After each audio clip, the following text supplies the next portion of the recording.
أصدقائكم. حلو الحب، حلوة الابتسامة، حلو التفاهم. كل واحد بينه وبين روحه خليه يقعد يصفن. شو وقت راح ابقى ضايج؟ اكو شغلة كلش غريبة. لاحظوا لي الاغاني اللي تنجح خلينا نقول باخر 5 سنوات، راح تلقون 85 الى 90% من الاغاني هي الاغاني الحزينة، اللي تمثل عن انسان حزين مجروح مغدور، الدنيا مو زينة وياه.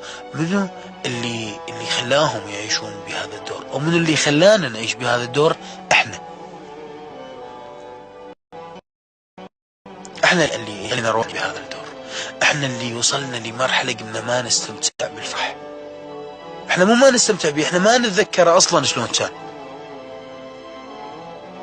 طيب اذا هو مو زين وراح، على شنو انا مقهور؟ اذا هو زين ويمي وبيشكم عيب، ماكو انسان كامل.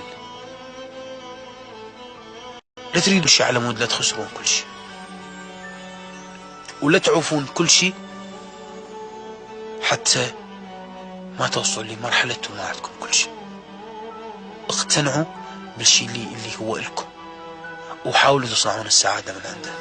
كل واحد خلي يصفون ويا روحه. هسه احنا بيناتنا اخوان وجاي نحكي، كل واحد خلي يصفون ويا روحه. صار له قد مقهور،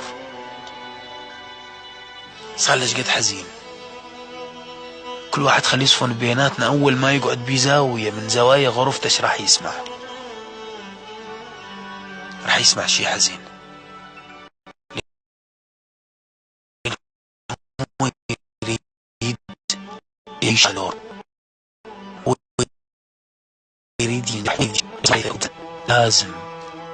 لازم نخلي نقطة نبدي من عندها، نخلي نقطة ننطلق من عندها، لأنه احنا نقدر نصنع أفراح.